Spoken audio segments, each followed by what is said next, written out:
On a une affiche originale qui nous arrive d'outre-Manche.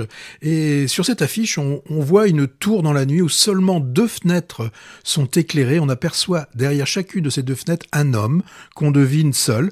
Et le film s'intitule All of Us Strangers, qu'on pourrait traduire par « Nous sommes tous en fait des étrangers, les uns aux autres ». Et le distributeur a choisi, nous, de sortir le film sous le titre « Sans jamais nous connaître ». Alors moi, quand j'ai vu le film annonce il y a quelques semaines, j'ai pensé qu'il s'agissait juste d'une histoire d'amour compliquée dans le gay London. Gay, G-A-Y. Heureusement qu'un critique de cinéma d'une émission masquée et emplumée l'avait désigné comme étant un de ses coups de cœur.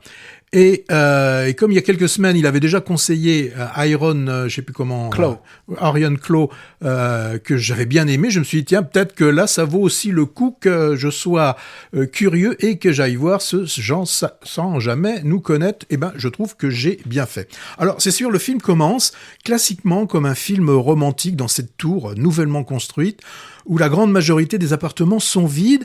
Il y a Adam, qui est scénariste de son état, qui voit un soir arriver, sonner à sa porte, un de ses rares voisins, qui, comme lui, on le sent bien, vit assez mal cette absence de toute vie dans cette grande tour. Il le dit d'ailleurs, les seuls bruits que l'on entend, c'est ceux un peu du vent qui passe qui passe dans les couloirs par les interstices qu'il peut y avoir au niveau des fenêtres. Le voisin, c'est Harry. Bon là, ce soir-là, il est passablement imbibé d'alcool et peut-être aussi d'autres substances moyennement licites. Et dans cette rencontre très courte, on devine tout de suite qu'une relation va se nouer entre ces 2 hommes. Bon, vous allez me dire, c'est encore une rom-com de plus. Ben non, c'est pas une rom-com, parce que le lendemain de cette visite, on va suivre Adam, qui travaille sur un scénario autobiographique. On le voit quitter Londres pour retourner dans la ville où il a vécu enfant. Alors là, on le suit en train de déambuler dans les rues, à la recherche des endroits où il a vécu, et plus particulièrement sa maison familiale. Il sonne à la porte de cette maison, et un couple lui ouvre la porte.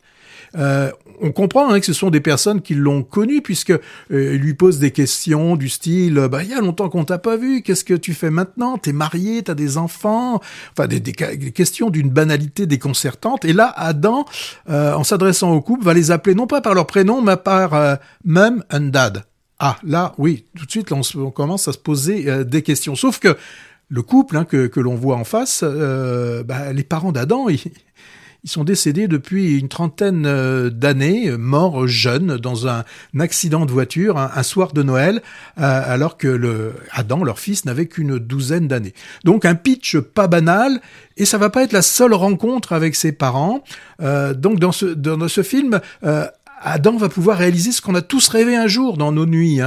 C'est poser peut-être des questions à qui des questions qu'on n'a pas voulu poser peut-être à un moment donné quand on était plus jeune, des questions qu'on aurait pu poser à ses parents. Et là, donc, c'est la magie du cinéma. Adam va pouvoir finalement, au travers de ses rêves, là devant nous, faire le deuil de la disparition de ses parents.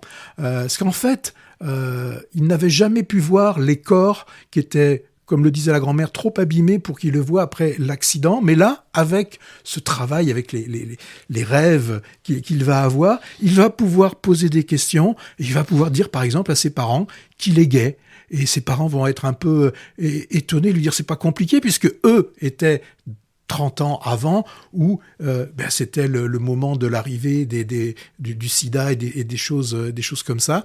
Donc vraiment, moi, un film qui m'a intéressé avec ce scénario. Alors bien sûr, il y a une histoire d'amour qui se passe entre les 2 hommes. Alors c'est merveilleusement interprété par Paul Mescal, qui est vraiment très renversant, je trouve, dans le rôle de Harry, et Andrew Scott, lui aussi est vraiment fort. Alors Andrew Scott, c'est Sherlock, et puis c'est le Moriarty méchant dans Sherlock. Ouais. Et on retrouve Claire Foy qui joue la mère et que l'on a vu il y a pas très longtemps dans The Crown. Et puis, il y en a un qu'on se dit, mais cette tête-là me dit quelque chose, c'est Jamie Bell, qui est un dad vraiment convaincant. Alors, c'était le Tintin de Spielberg en motion capture, et c'était surtout en 2000 un certain Billy le Elliot. danseur, là, Billy le jeune Elliot. danseur. Ah ouais, donc maintenant, il a 50 ans, alors? Ben, là, je sais pas. Jamie Bell, ouais, je me souviens. de ce Ben, puisqu'en 2000, il avait une douzaine d'années. Donc, non, il a une trentaine d'années, 35 ans, 40 ans. Ouais. Bon, en tout cas, moi, j'ai pas vu, mais j'irai peut-être, car j'aime les mélos, quand c'est bien fait et original, et tu me dis que c'est le cas. Oui, moi, j'ai bien aimé.